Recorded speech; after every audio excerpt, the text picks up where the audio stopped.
मुफ्ती तारिक मसूद के बयानात के लिए तारिक मसूद ऑफिशियल को सब्सक्राइब करें। तारिक मसूद ऑफिशियल।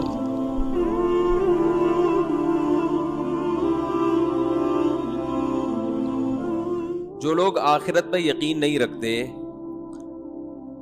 वो ये कहते हैं कि मरने के बाद हम मिट्टी होके ख़त्म हो जाते हैं। आखिरत का इनकार एक तो एथियस करते हैं, जो अल्लाह के मुनकिर हैं, कहते हैं है ही नहीं, सिरे से कुछ है ही नहीं, सब ख़त्म, मिट्टी थे और मिट्टी हो जाएंगे। इस पर तो मैंने बहुत तफसील से बयानात कर दिए हैं कि कितने बड़े अहमक हैं, कितने बड़े बेवकूफ़ हैं, इनकी बातें ना सर ना पैर। क्या करूं, वो फिर बातें दिमाग में आती रहती हैं ना। एक एथियस्ट तकरीर करते हुए कह रहा था कि अल्लाह अगर है तो अपने होने के सबूत क्यों नहीं देता। अल्लाह अगर है तो अपने होने के सबूत क्यों नहीं देता। कहते हैं ना, झूठ जब ढटाई के साथ बोला जाता है ना, तो इंसान की नफ्सियात है कि वो उस झूठ को सच समझना शुरू कर देती है। अल्लाह होने, ये जितनी भी चीजें हैं ना, ये सब उसके होने का सबूत ही है, क्योंकि कुछ होना कुछ करने के वाले के बगैर मुमकिन नहीं है। दुनिया में कुछ भी खुद ब खुद नहीं होता। यानी उनका मकसद ये था कि हर चीज जो है उसके होने का सबूत है, इसलिए हम उसको मानते हैं। जिस चीज के होने का सबूत नहीं है हम उसे नहीं मानेंगे। तो भाई, जो जिन चीजों के होने का सबूत है ना, उनका होना अल्लाह के होने का भी सबूत है, क्योंकि उनका होना इसकी अलामत है कि एक उसूल है जिसे सारी दुनिया मानती है कि कुछ किए बगैर कुछ होता नहीं है, और छोटे मोटे काम करने के लिए कोई करने वाला होना जरूरी है। इतने बड़े बड़े काम दुनिया में किसी करने वाले के बगैर हो गए, पूरा इंसान पैदा हो गया। इंसान पैदा हो गया भाई, ये इंसान का होना ये खुद इसकी अलामत है। ये हुआ नहीं है, इसे पैदा किया गया है, ये बनाया गया है, इसको डिजाइन किया गया है। तभी तो जो कहते हैं ना अल्लाह है तो होने के सबूत क्यों नहीं देता। अल्लाह ने कुरान में कहा वफी अनफुसिकुम, अपने आप में गौर करो तो मेरा होना तुम्हें समझ में आ जाएगा, मेरा होना समझ में आ जाएगा तुम्हें कि मैं हूं। तो ये लोग तो बिल्कुल ही फारिग हैं अकल से, इनकी हर दलील में इन्हीं का जवाब मौजूद है। एक ने दावा किया कि हजरत ईसा नाम का कोई पैगंबर दुनिया में नहीं आया, ईसा नाम की कोई शख्सियत माज़अल्लाह आई नहीं है। ये सब मजहबी स्कॉलर्स की बनाई हुई बातें हैं, और किसी तारीखी किताब में ईसा इब्ने मरियम का कोई सबूत नहीं मिलता। वही बात याद रखें, झूठ बोलो इतनी ढटाई के साथ कि अगले को यकीन आना शुरू हो जाए। तो मैंने जैसे उसका क्लिप सुना, मैंने कहा इस पागल से कोई पूछे कि कोई हिस्ट्री ऐसी है जिसमें कब्ल काफ मीम के अलावा कोई और हवाला लिखा हो है? नहीं यारी बात। हम कहते हैं 2020 में ये काम हुआ, तो क्या मतलब? ईसा इब्ने मरियम को बेस बना के कहते हैं ना कि उनके बाद से 2020वां साल चल रहा है। जिस शख्सियत को हर हिस्ट्री की बेस बनाया गया हो कि उससे पहले या उससे बाद में ये काम हुआ, उसी शख्सियत को क्या कर दिया? गायब। और कह रहे हैं कि हिस्ट्री में कोई सबूत नहीं मिलता।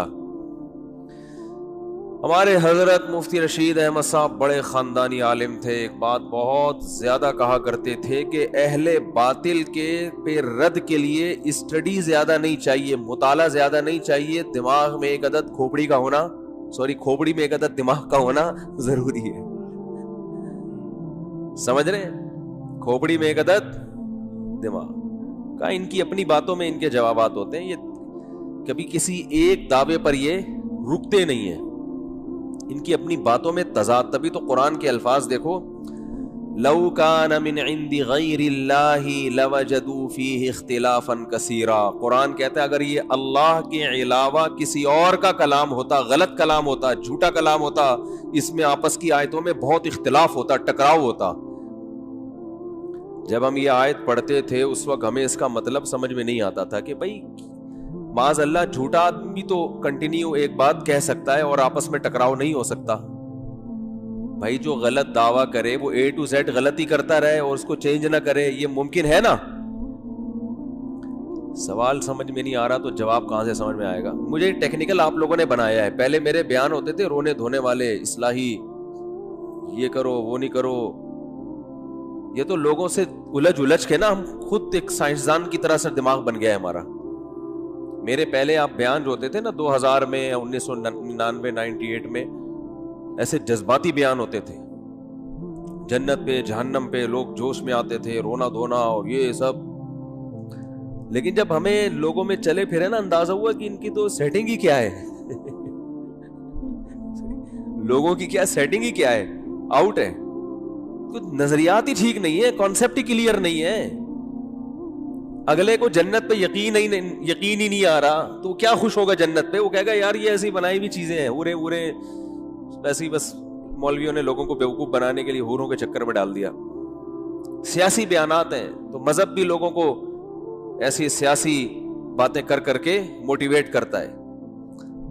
بعض گوروں نے لکھا نا رسول اللہ صلی اللہ علیہ وسلم کے بارے میں کہ ہم ان کو نبی تو نہیں مانتے لیکن معاشرے کے ایک بہت بہترین انسان تھے, معاشرے کو انہوں نے صحیح لائن پہ لانے کے لیے موٹیویٹ کیا, موٹیویشن کے لیے کچھ چیزیں انہوں نے اپنی طرف سے بیان کر دی. یعنی بہت اچھے انسان تھے اور وہ چاہتے تھے کہ ایک معاشرے کی اصلاح ہو جائے. تو انہوں نے کہا کہ جب تک جنت جہنم کا کانسیپٹ نہیں ڈالا جائے گا معاشرہ سدھرے گا نہیں. تو بہت نائس پرسن تھے وہ بس. حالانکہ ہم اس دعوے کو کفر سمجھتے ہیں. نائس پرسن کہہ دینا آپ کی شان کے لیے کافی نہیں ہے, یہ تو آپ کی توہین ہے. آپ نائس پرسن سے اوپر کی چیز ہیں.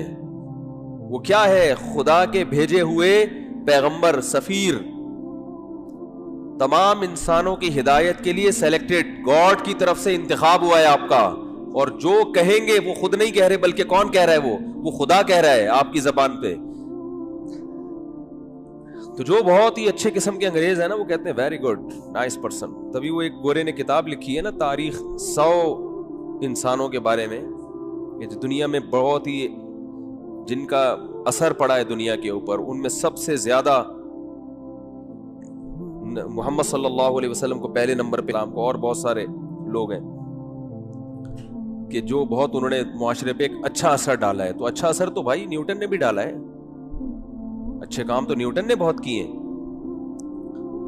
اچھے کام تو اقوام متحدہ نے بہت زبردست اچھے کام کیے. یونائٹڈ نیشن نے, آج یونائٹڈ نیشن اگر نہ ہو تو بڑی طاقتیں چھوٹی طاقتوں کو کھا کے ہڑپ کر دیں. WHO کے بھی بہت سارے اچھے کام ہیں. یہ ہمیں فری پھوکٹ میں جو مل رہی ہیں اتنی ویکسین, یہ ساری WHO کی وجہ سے تو مل رہی ہیں. تو کچھ غلط بھی ہو سکتا ہے, ہو رہے ہو کام, اچھے بھی ہو رہے ہیں, غلط بھی ہو رہے ہیں, لیکن بہت سے اچھے بھی ہو رہے ہیں. تو رسول اللہ صلی اللہ علیہ وسلم کی جو دعوت ہے نا میرے بھائی, وہ بالکل ہی منفرد دعوت ہے, وہ بالکل ہی ایک الگ بات ہے. اور اس کو قبول کیے بغیر, اس کو مانے بغیر آپ انسان کے بچے بن ہی نہیں سکتے.